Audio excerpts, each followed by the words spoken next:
Go. Okay, we are recording now. Sorry, I will start over. So, yeah, I'm just going to say it. We're in a recession. We are in a recession. Stock market's down over 20%. Inflation's almost 9%. There's an inversion on the yield curve, which means short-term treasuries are paying more than long-term treasuries. That means recession. Okay. So I think a recession equals opportunity. Okay. You can't make money in the stock market if you don't buy low and sell high. So there's an opportunity. I think there's an opportunity in the real estate and lending industry. I see a lot of realtors on. I see some of my staff on. When times get tough, people run. The average people run. So we will see opportunities within our business. I think it's opportunities for us personally to constrict our finances. That makes people feel uncomfortable and weird, right? They like, I don't want to change my life. I like my life the way it is, right? So it's a time for us to get a little lean. And when I mean lean, I mean eliminate some waste, right? I'm looking at my budget and oh my gosh, I have 8 streaming services. I barely even watch TV, right? I maybe watch 15 minutes of TV a day, tops. Most days I don't even watch it, but yet I have HBO Max, I have Showtime, I have Netflix, I have YouTube TV, I have like 3 music streaming services. I've just kept my eye off the ball and I'm really good with finances. So I have some waste I'm eliminating. So I wanted to just make sure that it doesn't mean your life has to substantially change. Now, for some of us, if our income is going to go down substantially, then guess what?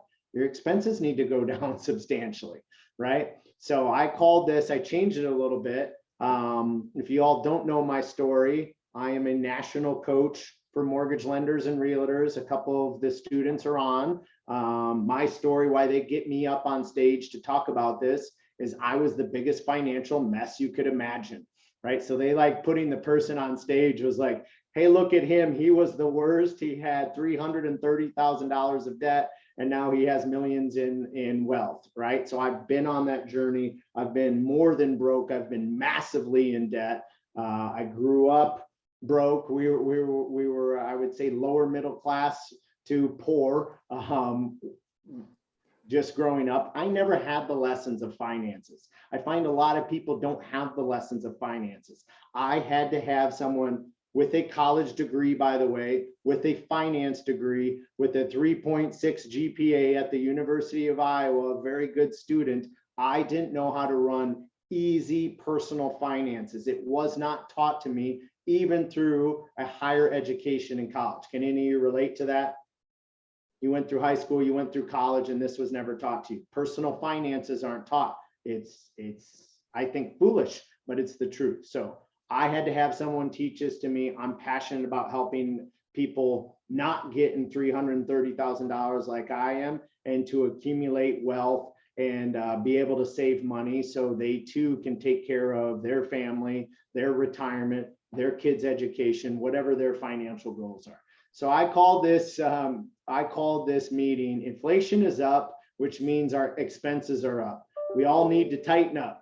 So inflation's up, which means our expenses is up, which means we need to tighten up. So I'm going to learn you how to cut costs, pay off debt, and save more money. And yes, I am a nationally recognized mortgage coach. So how are we going to do this? This makes people uncomfortable, right? We're going to do it through a simple spreadsheet.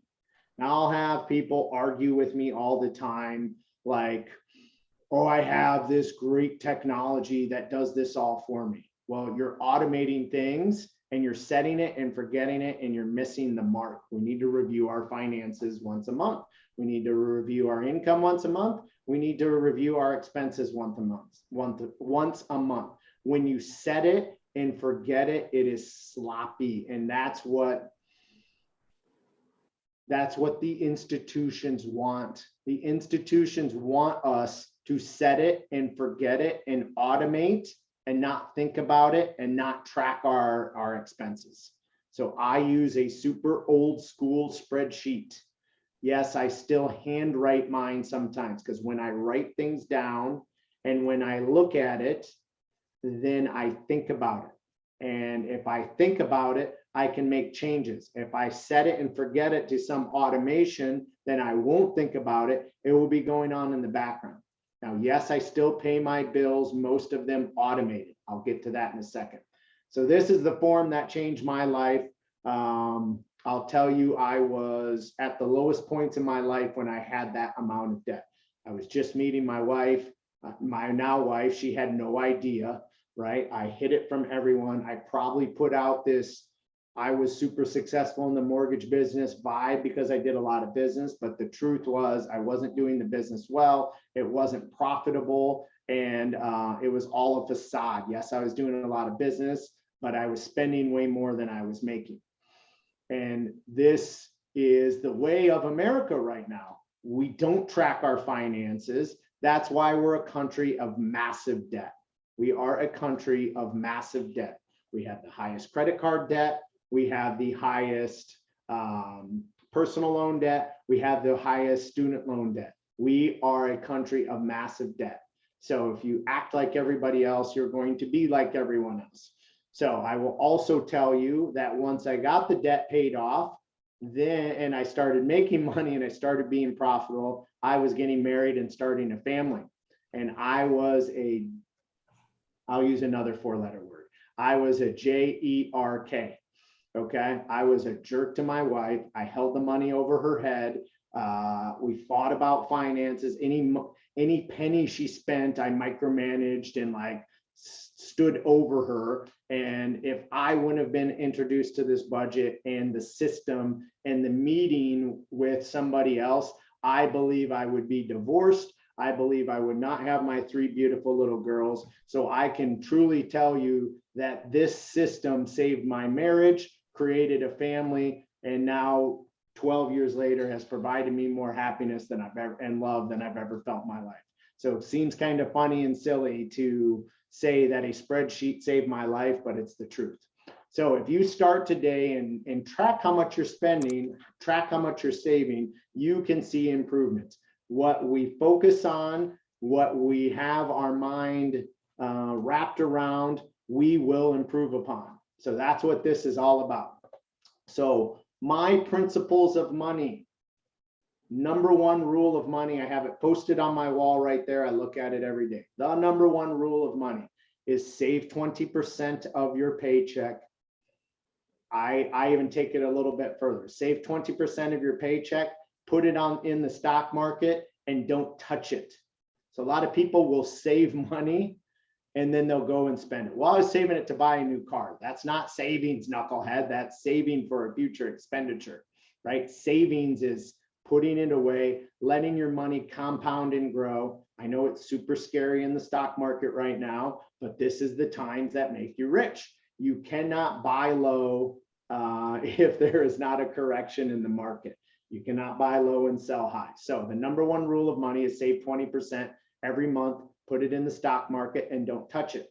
Now, to be honest with you, when I had that amount of debt, I couldn't do that. So you always got to start somewhere. So if you're paying off debt, I help people pay off debt all the time. You got to just go at that aggressively and pay it off before you can save. This is the perfect model, by the way, in my opinion, of how your finances should be structured. 20% savings, 10% giving, right? I tied to my church. I give back to the community. The community allows me to finance their homes. The community spreads my name that I can be trusted to get their mortgage done. And I just feel it's the right thing to do to give back. So I try and give 10% of my net income every single month.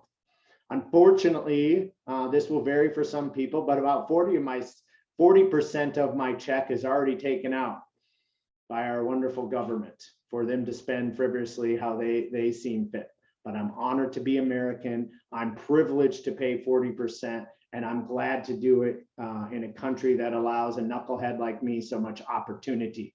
So I don't cheat on my taxes. I don't try and hide money. I gladly pay my 40% to the government every single year. And then it's 30% to live off of your money, 30% to live off of. right? Now, that's not always fun. It's not really fun to give the government more than you live off. And be clear, I realize some people can't get to this right now. When I had $330,000 of debt and I saw this, I'm like, no way. But these are goals that you're working for. This is kind of the end result of a lot of work. So I've been on this budget now for 10 years. So this is 10 years of work to get to this level. Get a will and trust and have it updated 2 years. That's another goal to get to. Have $1 million insurance umbrella for liability. I don't believe in whole life insurance. I believe in term insurance, and I invest the rest in the stock market. And I have a 20-year fixed term policy, because in 20 years, my 3 little girls will be grown. My finances will be in order if I were to pass away. So I have it for the next 20 years, and I don't need it past that if I'm saving 20% of my income every month and putting it in the stock market. So all these things got to work together. Another financial belief or core principle, I don't believe in paying off mortgage debt until you're 50. I believe in putting 20% down, and all your additional money should go in the stock market. Over time, not right now, but over time, over a 10-year period, that strategy is your rate of return in the stock market is always going to beat your interest rate. It just always will. So those are some core beliefs that we have. In order to handle your money, this was the key for me and my wife. A bill would come in, we would freak out, right? The mail would come, I'd be like, oh my gosh, look at all those bills, right? We now pay them once a month. We pay them usually the last Saturday. We have a budget meeting. Once the kids go to bed, it's on a Saturday or Sunday night. We have a glass of wine, we have a little dinner, and we talk finances. But we do that once a month. Now, the bills used to stress me out, especially when I was in debt. So I made a rule. The bills all go into a drawer. I do not see them. The mail goes right into that drawer, and it's to be tackled once a month, not to be discussed, not to be focused on, because money stresses everybody out. Even now that I have a lot of it, it still gives you anxiety when you talk about it. So that is kind of these beliefs that will help you eliminate the stress, especially if you have debt. It just needs to be focused on once a month. The bills just need to be paid once a month. You don't need to have them out, look at them, have them in mind. Second part of this is you should have a direct deposit, and your money should go into the account, and it should not be distributed out until your budget meeting. Okay, and I'll dive deeper on that here in a second. But all the money comes in for the month of June we're in right now. So all my June paychecks will come in. All my June bills will come in. I will distribute out July 1st, right? And all my money will be into me from June by July 1st. So by July 1st, I can have the budget meeting. All the bills will be in, all of the money will be in, and then the budget's just about distributing these all out. Okay, here's my mindset. I'm rich on payday. I'm broke the next day. Because if that money doesn't distribute out for me, and I sit with a large savings account, or I sit with a large amount in my checking account, then I am like, all right, cool. I'm going to buy a new pair of Jordans. I love Air Jordan shoes. I collect them. It's my weakness. I'll go buy those. Or I'll have an excessive amount of money in my savings account, and I'll think of something stupid that I need to go spend my money on. So it needs to be a discipline. If you have that weakness like I have, I obviously had a weakness to get $330,000 in debt. So this is how I fixed it, is I'm rich on payday, I'm poor the next day. So that's the mindset here. So there's two methods you can use to pay your bills. When I was in debt, I could not use option one. Okay. Option one is this. You put everything on a credit card. Everything goes on a credit card. So if you have your own business, I believe in one card for business, one card for personal. Okay. You don't need 6 credit cards. It's confusing, and the more bills you have to pay, the more likely you are to miss one of them, the more likely you are to overspend. I have one credit card for my personal, all of our family expenses go on it, and I have one for business. So if you don't have a business, you just need one credit card. I give myself a cash allowance. Okay, my wife gets 200, I get 200. For any purchase under $20, Starbucks, a quick meal. Although I'm finding I can't get any meals anymore, Jay, under $20. So I always got to use my credit card. So the biggest challenge is not overspending. So this keeps me from not overspending. So anything under $20, I have to pay cash with. And guess what? When I run out of the cash, no more Starbucks. When I run out of the cash, no more little treats that I like to give myself throughout the day. When it's gone, it's gone. The rest of the expenses above $20 go on your credit card that you pay off once a month. Now you have to be disciplined in this approach. Once again, I've told you I was undisciplined about 12 to 15 years ago and compiled a massive amount of debt. So I've had to teach myself these systems to become disciplined. But you got to pay the credit card off every month. And if you worry about being disciplined with the credit card, do what I did and just decrease your limit to compared to what you spend. So put a limit on the credit card. So if you don't want your expenses to go past $3,000 in a month, give yourself a $3,000 credit limit. Now, some people will say to me, well, that might hurt my credit scores a little bit. Yes, it will. Cool. That is true. It could if you're spending $3,000 a month and your credit limit's $3,000 a month. But would you rather have debt and bankruptcy or a little bit lower credit score? Cool. So it's all about having a system and a tactic. Now, when I was paying off the debt, I had the envelope system. This is the tried and true way of paying off debt. Use the envelope system. You fill it full of cash. You should have a safe. You allocate the amount of cash that you have budgeted for that expense. Groceries would be an example. Spending money would be an example. Entertainment would be an example. The car loan, dance lessons. You can see the envelopes here. Whatever those expenses are, you put them in a cash envelope and you pay them off. It is the disciplined way to pay off debt because you know you can't spend more than the envelope has in it. So if you are a financial mess like I was, this is the way that I did it. I know it sounds super old school. I know it sounds like very 1960, but this was the best way, and a mentor taught me this to pay off this debt, and it worked for me. So if I can pay off $330,000 of debt, hopefully you don't have that much and you can get serious about paying that off. So these are the two systems we use. Now, the form itself, and if you guys enter your email into the chat, we will send you a blank copy of this budget so you can use it. And if you're interested, I'm happy to coach any of you once a month on this form, as long as you're committed to sending it in to me.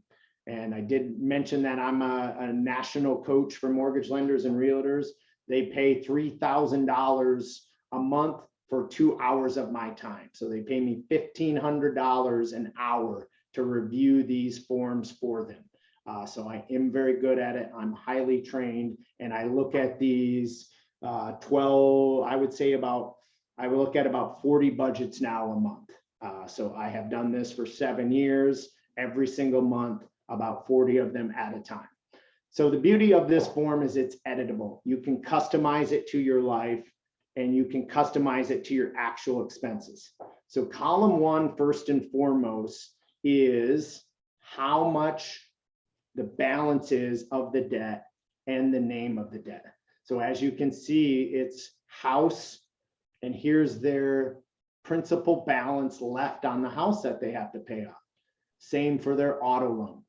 So column 1 is simply the label of the debt: house, auto, student loans, credit cards, electric bill, gas bill, phone bill, cable bill. You're just simply labeling what the debt is and you're labeling if there is a balance. So an example would be a mortgage would have a balance, an auto loan would have a balance, a student loan would have a balance.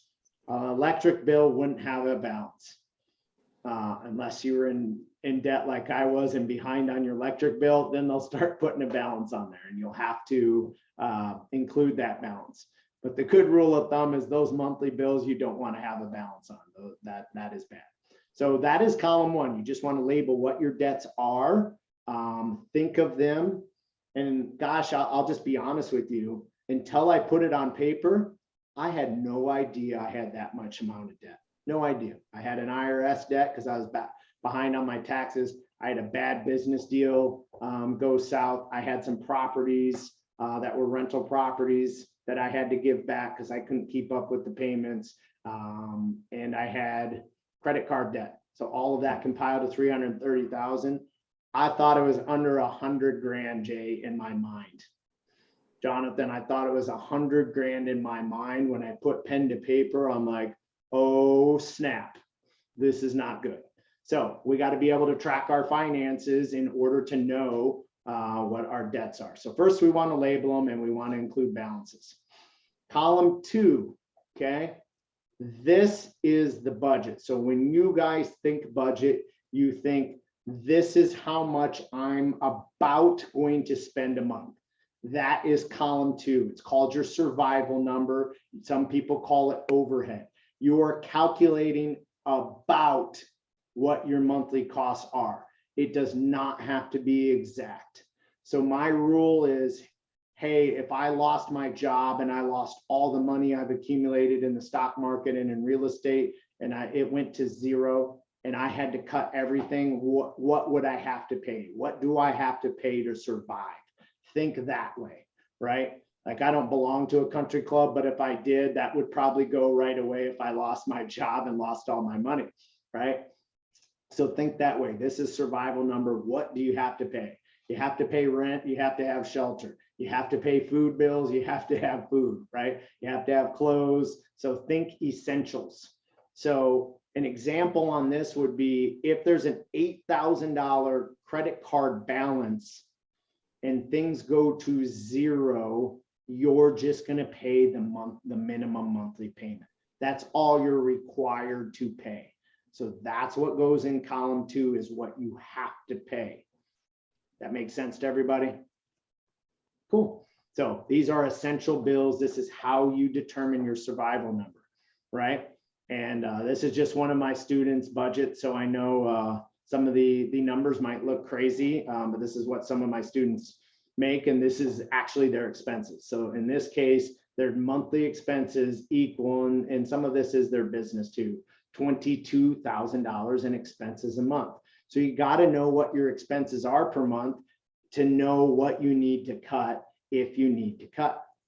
And once again, when we talk about cutting expenses, I had one of my employees who was on. I got to have a great conversation with her, and we were kind of going back and forth, and she was stressing a little bit about the spend, but they saved 20% of their income and put it in savings. I'm like, well, who cares what you spend? And it doesn't matter if you are saving 20% of your money. Have fun spending on what you want. If you're not, you got to cut a little bit to get to that level. So that is how we run column two. Once again, it's the survival number. It's the minimum amount that we have to pay each and every month. So think if disaster struck and you went back to having no money, or you're in that situation now, these are the essentials that you have to pay. That is column two. Okay. Column three is what you actually paid. So this is, all right, it's July 1st, let's say. I'm going into the future. All my June bills are in. All of my June income is in. I have to pay the bills from June that are due in July. So this is where the actual work starts. You have to total up all your bills in this column. So like rent, for example, or a mortgage payment, that's not going to change much unless your taxes and insurance change on a mortgage, right? So that's going to be set every single month. This person had a boat payment. So you can see they have $8,788 left on their boat loan. It costs them $250 a month. So that would say, hey, I'm going to pay $250 to this. I'm just going to pay the minimum due, right? You can see that they have Wells Fargo. This is likely a credit card because there's a balance. They paid off their whole Wells Fargo credit card of $5,822. Same with their Chase business account. So this person has a personal credit card and a business credit card. They paid off that whole balance there. So column 3 is what you actually pay. Okay. Now, if you have credit card debt, I believe in small victories. So take on the smallest card first, pay it off, cut it up, get rid of it. Okay. Small victories. If you have credit card debt, take out the lowest one and work your way up to the biggest one. Otherwise you will feel defeated. That's what gave me the mindset of the $330,000 of debt. I just plucked away at the credit card debt. That was the lowest of the 3 debts I had. And I had 4 credit cards. I just started with the smallest one, got rid of that, moved on to the next one. So if you do have credit card debt and that's something you're working on, start with small victories. You'll determine what you pay towards what in this column. So this is actual money going out. If any of you are in accounting or have taken accounting classes, you'll say, this sounds a lot like cash basis accrual accounting. That's exactly what it is. It's cash basis accounting. Cash is coming in, you're accounting for what goes out and what gets paid. So it's really an accounting form that you're using on your personal life. Cool. Why don't you guys, I just said a lot right now. Go ahead and start entering into the chat if you have any questions, and or you can raise your hand and Carrie will unmute you if you have questions at this time. Jay, is this how you do it? Yeah, well, I was pondering on asking the question. So when we do this at the beginning of the month, I've had a couple different coaches that taught it different ways. Okay. So we put the income in. Of course, I'm going to jump ahead and say that column 4 is supposed to match column 2. Are we figuring these column 2 in arrears from the month previous? Or are we figuring column 2 on what we are going to pay?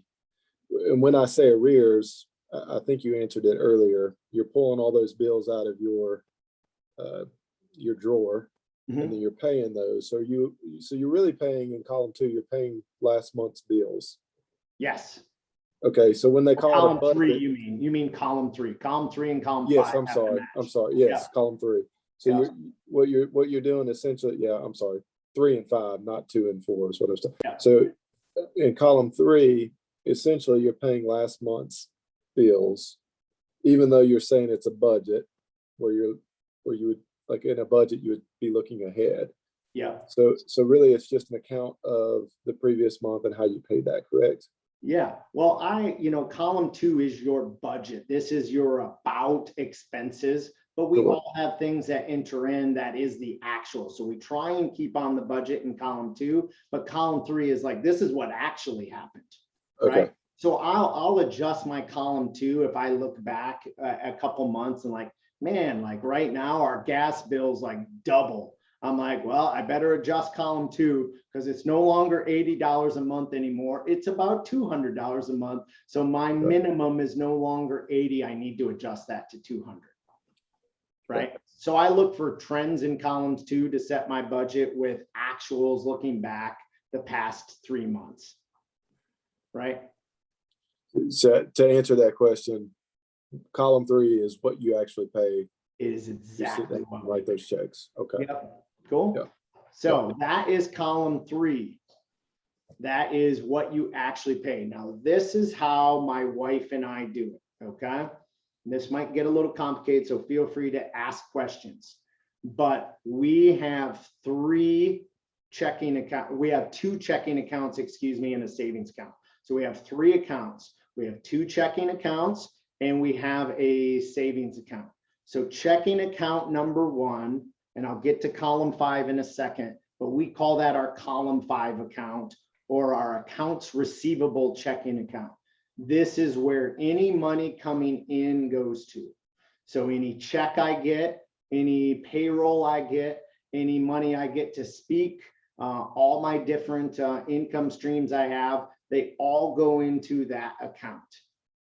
Okay, so all money in goes into one account and nothing is paid out of that account. It's clean, right? It's simple. I can look at my banking app and say, okay, I have this much money to distribute out. This is how much money I earned in June to pay July bills.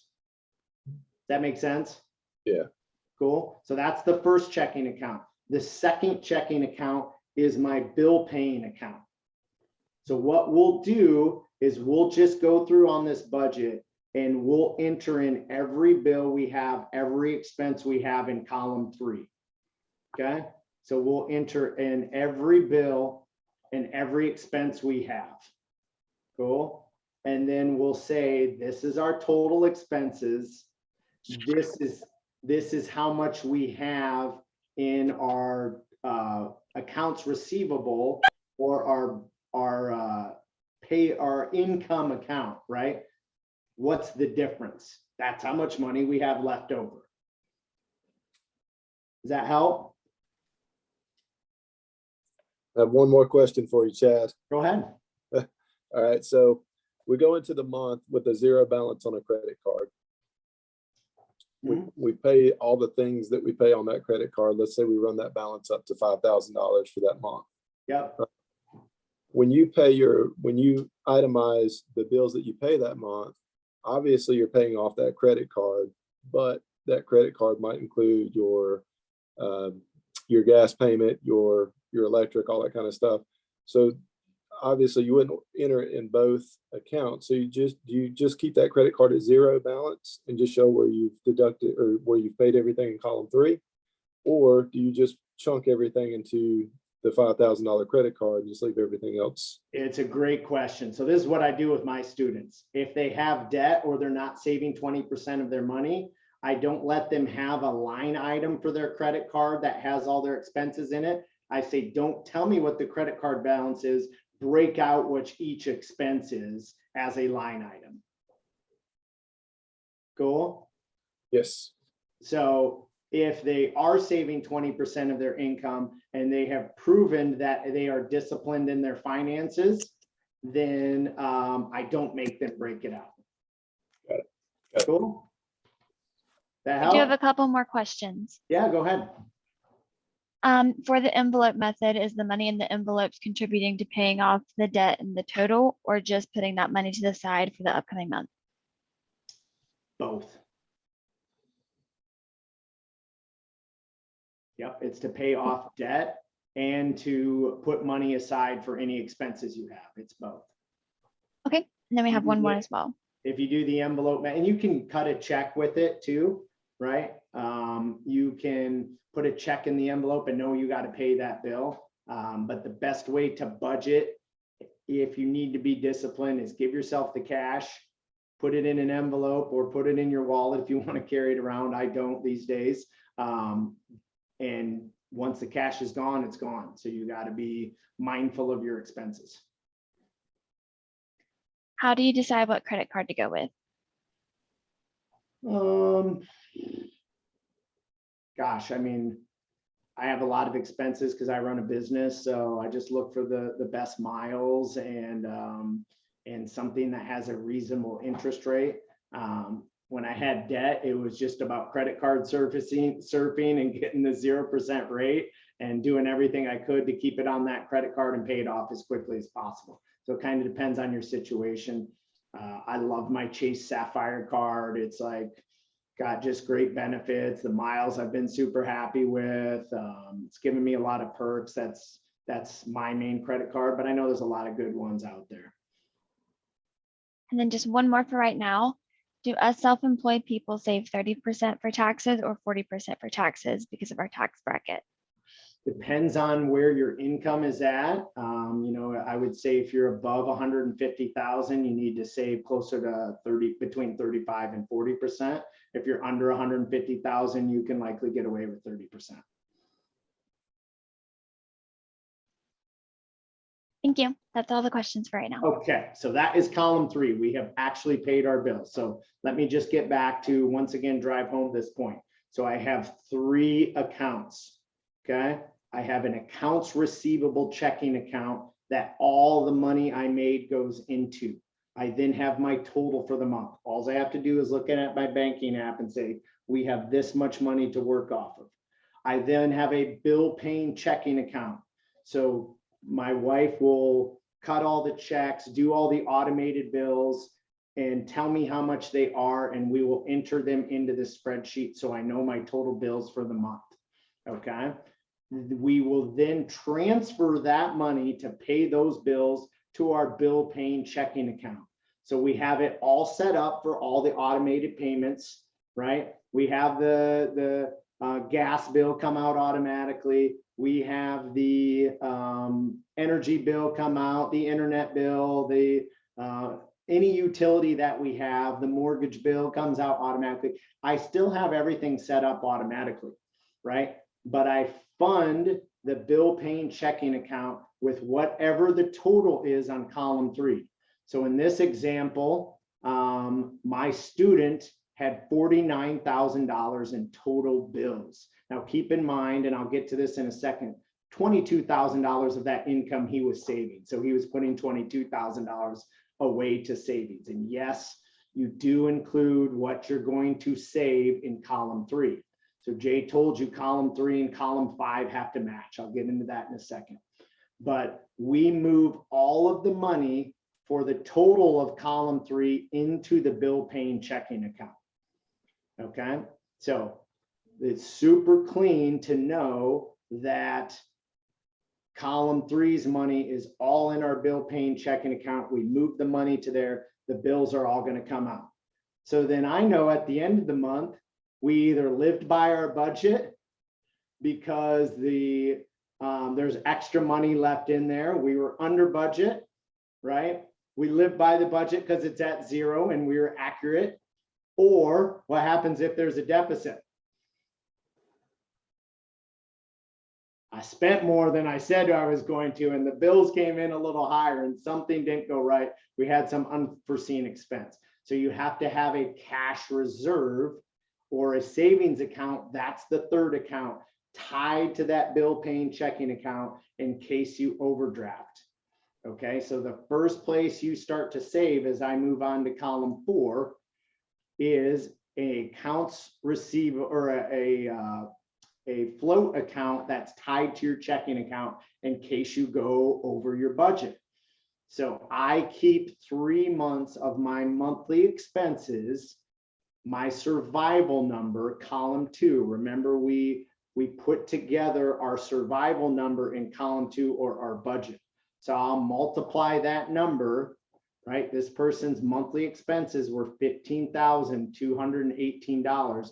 Multiply that by 3, you're going to get about $45,000, about $700, right?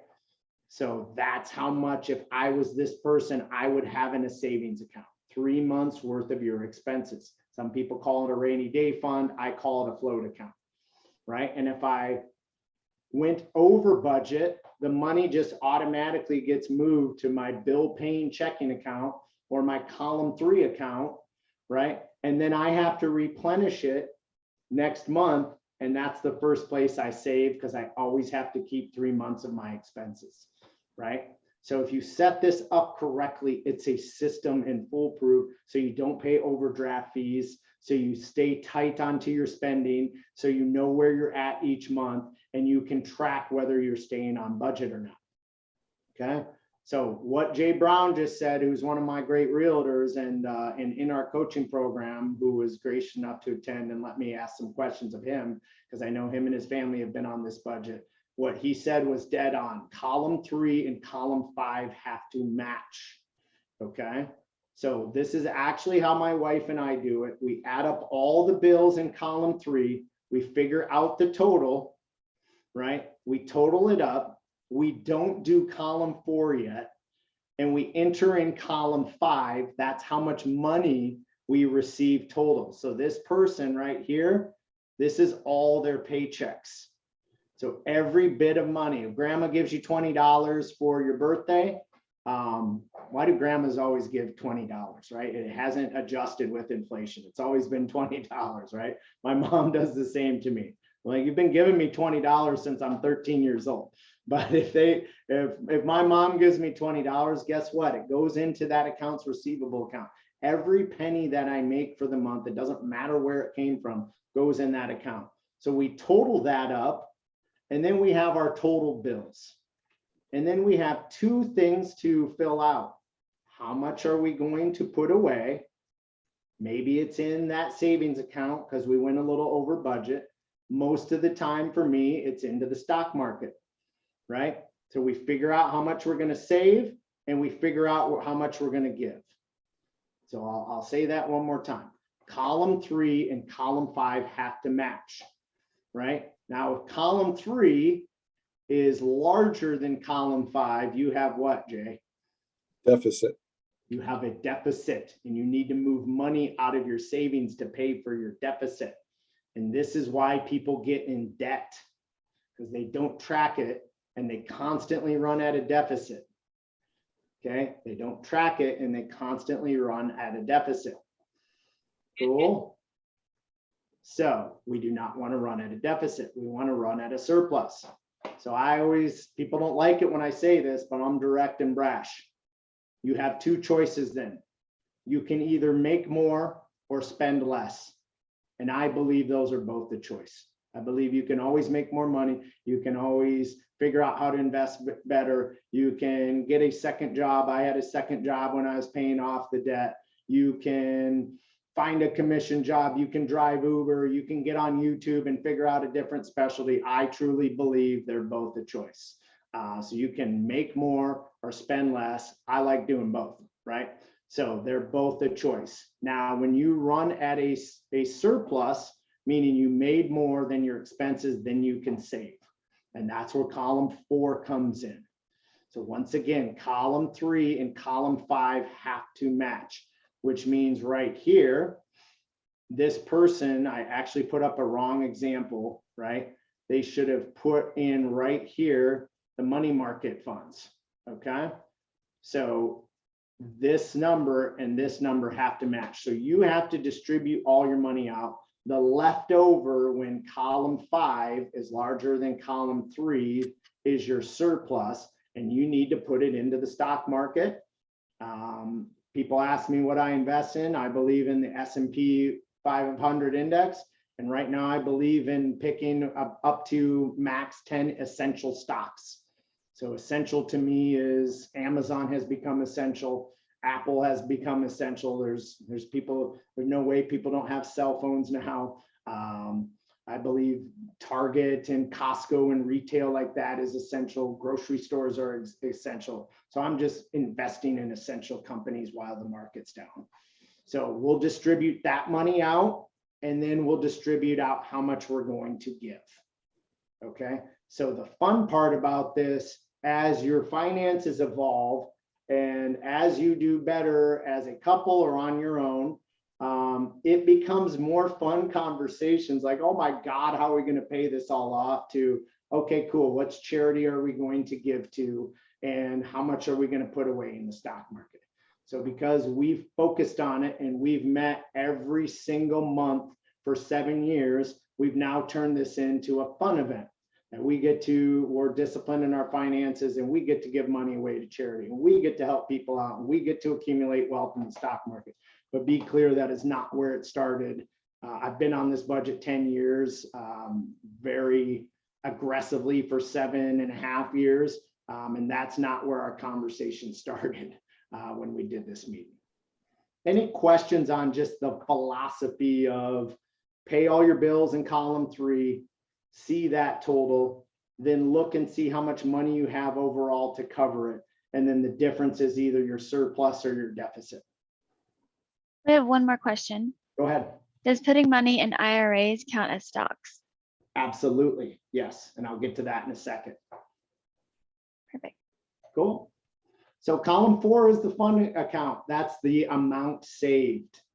right? So you got to, you have to work to save 20% of your money. Now, if you're not doing that right now, no, you're not going to go from saving 0 to saving 20. I make all my employees send me their budget once a month.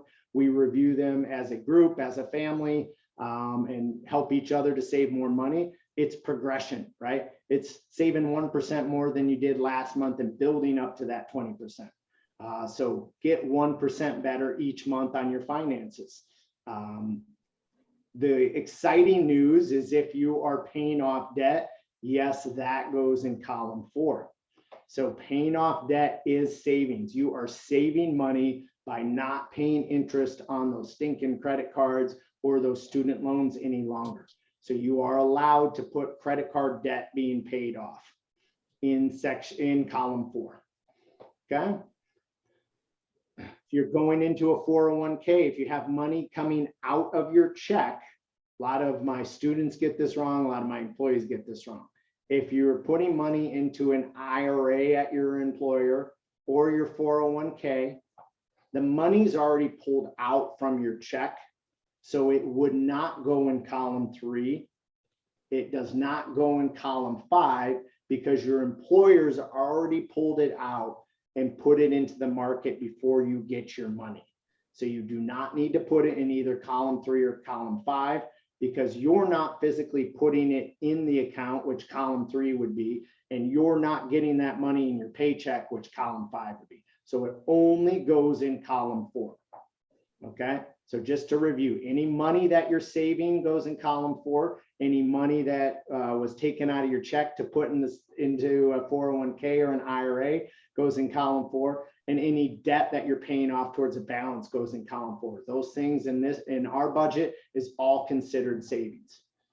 Okay, if you're consistently saving 20% of your money and putting it into the stock market, then don't obsess about your finances as much. Have more fun with it, right?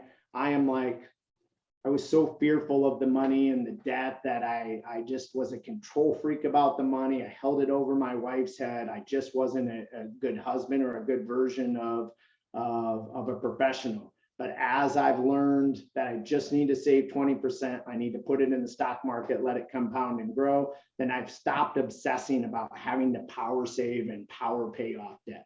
So it's a journey, not a destination, and just get 1% better on your journey. Okay. Life insurance, as you can see on our presentation, does not count as savings. I'll get in arguments with life insurance agents about this. I used to be one. I just don't believe that it grows like the stock market. So I buy term and put the rest into the stock market. That is our model. So like I said, column 5 is the paychecks. Anything that you have money in, you need to track. So track all of column 5, pay your bills on column 3, estimate your monthly expenses in column 2. Column 1 is to label your debts and put any balances on a debt, like a car note, like a mortgage, like student loans, like credit card debt. Cool. So that is the entire budget. Now here comes the fun part. The bottom is the scoreboard. Guys, when you take emotions out of money and you're tactical about it and you're trying to improve and you have a scoreboard, when you really dumb it down, it's just numbers on a page, right? I'm a better man because of my faith, my family, and the people I surround myself with, but I'm no better of a man just because I have more money than I did when I had $330,000 of debt. Money does not make you better than anybody else. It's just numbers on a page, but it does make life easier and it provides you options. So the fun part is once you track this enough, you have a scoreboard at the bottom. These are your running totals, okay? So your money market balance, right? This person, I would say, hey, you got way too much in your savings. What are you doing? Get that money in the stock market. Too much sitting in a savings account that's depreciating in value right now because inflation's so high and you're not making any money back. So this is how much this person's money market account is. This is how much they need. This is 3 months of their expenses. So that auto populates on this form. This is how much this person saved from a percentage. So awesome that they're saving 48% of their paycheck. That's incredible, right? But not always needed, okay? So have some fun with your money after you get above that 20% savings. Saved year to date, you can track that. Cash net worth, you can track that. Total net worth, you can track that, okay? The fun part is the scoreboard once you build it up. And I can tell you, it was, let's see, would have been 4 years ago, I got to my first $1 million in the stock market. And ever since then, it's like so hard to get to that number. And then the last few years, it's just blown up, right? Just so once you get there and do the hard work, I know it's super hard to get disciplined, to pay off debt if you have it. It's a struggle. It took me, let's see, 2008 to 2017. It took me 9 years to pay off all the debt. But after that, it just all became savings. And the money I was saving to pay off the debt just became savings. And when I was focused on the money and looking at the money and tactical about the money, not emotional about the money, it became a fun game. And once I proved that I could pay that all off, I just proved that I could accumulate wealth because I became disciplined in my savings, disciplined in my habits, and tactical about the money, not emotional, right? And I believe the biggest threat to our country is broken families. And the biggest reason for broken families is money. And if you take it emotional, you'll act emotional. It's just numbers on a page, right? I don't believe Jeff Bezos is any better man than I am. He's a better businessman, but he might not, I don't think he's a better man. He's just got more numbers on a page. So when you look at money that way, and I know it's super hard when you're struggling, I know it's super hard when you have debt to look at it that way because I've been there. But it's just numbers on a page. And it's nice to have a scoreboard at the bottom to see how you're doing. So once again, to just drive this home, we want 3 months of our monthly expenses, which are totaled in column 2 in a savings account. This person needs 15,000. They have 105,000 in their money market account. If they were my student, I would be yelling at them and saying, put your money in the stock market, it's too much in a savings account. Cool. So that's your survival number. If you're self-employed, I believe closer to 6 months of monthly expenses if you have volatility in your income. I don't think 3 months is enough. I like closer to 6 months, right? If I have more money in my personal savings in 3 months, it gives me comfort. And then I don't work as hard. And then I want to spend it on something foolish that I don't need to spend it on. So that's why I keep mine at 3 months. It just helps me with the mindset. I'm rich on payday. I'm poor the next day because all the money's out and I can't get to it. Column 4 divided by column 5, that's just your percentage of money you saved. So your total paycheck was 32. This person saved 18. They saved 50% of their income. Once again, it's just a competition and you're trying to compete with yourself, not other people. So don't make it about competing with other people. Make it a daily or a monthly game against yourself. Year-to-date savings, it tracks that. So if you use my spreadsheet, all these formulas are marked in. And it just tracks how much money you've saved this year. And remember, paying off debt is a savings. Cash net worth, pretty simple. It's all of these things here added up. So those are things like your 401k balance, if you have one, your savings account, your stock balance, the equity in your home, rental income or rental properties, equity, stock balance. All of these things are cash net worth and then total net worth, right? So that's cash net worth plus equity in real estate equals total net worth, or maybe you have equity in a business, right? Anything that's worth money you want to track here. And then your total net worth, once again, is cash net worth plus equity in your home. We also track giving. I believe anything you track, you will focus on. When I was in debt, I was majorly selfish, scared, fearful, not a fun life, not a fun existence.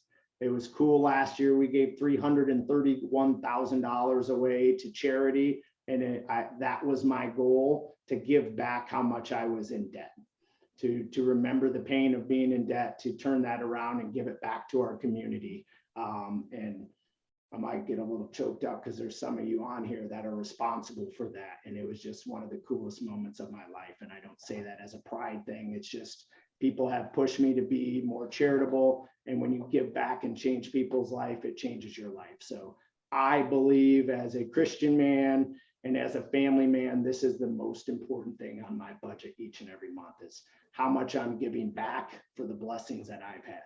And the blessings that I have had is because of the hard work on this form financially. So just always remember that. And when you have the opportunity to splash and give 10% of your money away, it's pretty cool, the things that come back to you. I'll end on just some investment things. The 401k, far and away, is the best investment in the world. If you're not maxing it out, that's your next financial goal, is to max out your 401k. You get to put your money away tax-free. Your money grows tax deferred, and most employers give you free money as a match.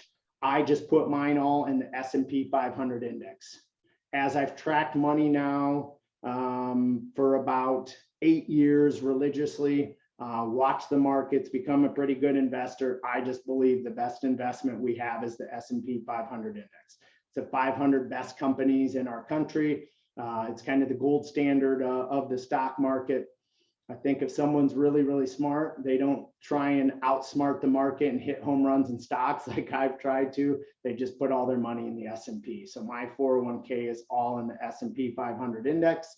I believe it's the best investment in the world. Will things beat it from time to time? Yes. Did crypto have its big run? Absolutely. Handed out just a massive amounts of wealth. But the people that stayed in it too long are doing what right now? Kicking themselves, because it's all went away and went away very quickly. So I just believe being in the S&P 500 index, maxing out your 401k or working to get that out, if you're not doing it, is the #1 thing to work towards. So the 401k is the best. I like some ETFs. Ball and Gainer is a great fund manager. That's who my financial advisor uses. They manage individual stocks. I believe a lot of mutual funds charge too much, and you can get better returns, better trading from a financial analyst in money managers than you can in mutual funds. So most of my money is with a money manager. If you ever need a recommendation, my guy's one of the top 25 in the country, has some ultra famous clients that you would all know. If I said their names, and he's just a very high level money manager and has done amazing things for my money. He's helped all my family, and I'm happy if any of you need a recommendation to someone to hook you up with them. Stock balance. So once again, right now, I believe in 5 to 10 essential stocks. I will tell you mine. I'm not a stock picker, right? I use the Warren Buffett method, that if I use the product, if I believe in the product, if I like the company, I'm going to invest in it. So my 5 are Amazon. I want to get some of the money back from all the Amazon boxes that I come home to every day that my wife orders. Now, if she's watching, she'll tell you they're all mine, but I like Amazon. I just love the service. I think it's become essential. I think they've done amazing things to build their infrastructure. I think they've done amazing things to build their web services. I believe in them in the future because 95% of our computing is still on server-based systems, and they have built out the cloud as good or better than any other company. And a lot of the money that they've made through the pandemic, they've reinvested in their warehouses and reinvested in their Amazon web services. And I just think they're going to go to the next level over the next 5 to 10 years. So that's my #1. I think Microsoft is essential. I barely know anyone that doesn't use Microsoft. If they do, they use Apple. I use, for business, all Microsoft platforms, and personal computers. For personal life, I use all Apple products. So I invest in both of those companies. I love Costco. It's the only store I'll go to. It's the only store my wife can get me to go to. So I absolutely love Costco. And then I am a FedEx fan. I believe in shipping. I believe it's essential. And FedEx is kind of the last company that I think is essential in 5. And then I have some products I really not like. I love Nike. I love Air Jordan stuff. I buy a ton of it. I've just being a Chicago Bulls fan since a little kid. I've always loved Jordan and just hooked on Nike. So I invest in that. My daughters are all things Disney. Disney, everything. Encanto, they went crazy over. They just went to the Frozen Broadway play. They want to go see the Buzz Lightyear movie. I give Disney so much money, and I love Star Wars. I might as well get some of that back, and that stock's got beat up a little bit. So those are my main players. Those are what I invest in. I do put about 10% of my, not savings, but if I'm saving 20% of my money, I put 10% of that 20%. So if I save $10,000, I put $1,000 in speculative and crypto. So I do try and hit some home runs with 10% of my savings. And that doesn't mean 10% of my total income. That means 10% of the money I'm saving. So if you save $5,000 in a month, that would be $500. So I believe you should never put money in the stock market that you need for the next 5 years. Okay. I am not flinching at all that my money's down close to 30% this year. I don't need it right now. It's for the future. And this too shall pass. I just keep buying. I dollar cost average in the market. So my financial advisor gets a check for me every single month. When we finish this budget, there's 2 emails that go out. An email to my financial advisor to pull this money out, and an email to the charities that I'm giving to pull the money out or to send me a form. And that's the 2 ways I distribute out. So if you believe in real estate, I think having a property or 2, I don't think it's a bad thing, especially if you're saving 20% of your money, maxing out your 401k, but be in the stock market first, be in that individual stocks before you get into real estate. I believe mortgages total should not add up to more than max 5 times of your annual income. So that's vacation homes, that's primary homes, that's rental properties. Should never be, if you make $100,000 a year, your mortgages all combined should not be more than $500,000. That is like the absolute max. I believe on a primary home, it should be closer to 3 times your annual income. So I think that is called not being house poor and still being able to save in the stock market. So it is, I'm so passionate about this. I hope you guys can see that I'm passionate about it because I was not taught these lessons. I don't believe our youth are taught these lessons. I don't believe we as adults are taught these lessons. And it's been the biggest problem in our country. I think with inflation, what it is, we were talking about on my team meeting today, the people we see struggling, the people we see pushing their cars into the gas station and only being able to fill up with $5 or $6. I know we're all going to have to tighten up. I want to help those people that can't tighten up and give more to our communities. So I'm just going to get more disciplined in my finances. And I think this time is a time for us to all tighten up. So that is the budget. If you would like to be on a monthly accountability call to the budget, you are more than welcome to. You have to be willing to share your finances with me. You have to be willing to take some criticism. You have to be willing to be coached because that is the style on how I have been trained to do it. I keep people accountable to their finances and the goals that they tell me they want to achieve. And I don't know any other way than being direct and maybe sometimes a little brash about it. So just know that's what you're going to get if you come on these calls. But I've had people review my finances for 8 years. It's changed my life. It's allowed me to create wealth I would have never dreamed of as a kid. And it's allowed me, most importantly, to give back to my community in a high way. And that's why I'm so passionate about this. So I'll take a few final questions and then we will turn this off. We have 2 more questions. One says, I get that the money is compounding in the stock market, but what makes that special? Does it pay out every month or what happens with the money you're compounding? It gets built onto the balance. So it's a phenomenal question. Credit card companies use compounding interest against us to keep in debt. If you don't pay at least the interest due on the money, which they allow you not to do, then the money gets added on top.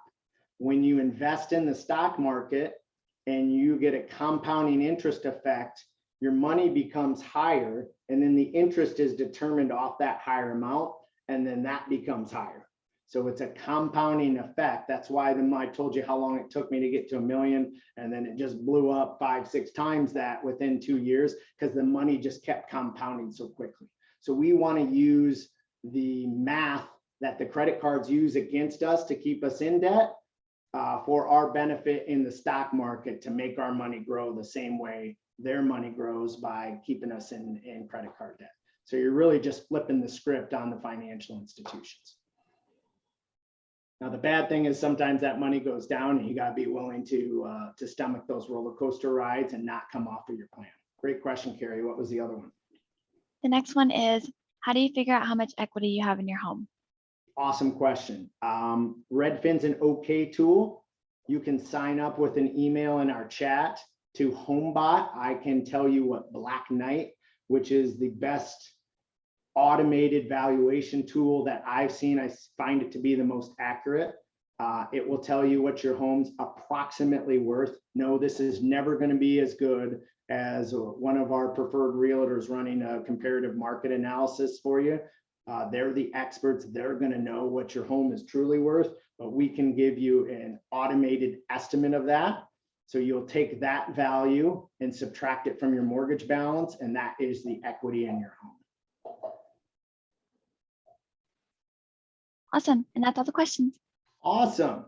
Well, I got to run to another, to my Bible study that I'm late for. I appreciate you all attending. I'm going to leave this up so you guys can enter into the chat if there's anything that you have questions on, any of this information that you need. Carrie will take care of it for you. And if you're interested, would like to be on budget coaching call, and we will make sure you get added to that. So thank you guys for tuning in. Gosh, if you took some value out of this, do me a favor, whoever the loan officer is that invited you on today, look out for a lead for them, look out for an introduction to a realtor for them. Businesses just slowed down quite a bit, and we could really use your help. So if you took some value in this, please look out for an introduction for us. Thank you guys for your time. Thanks, Chad.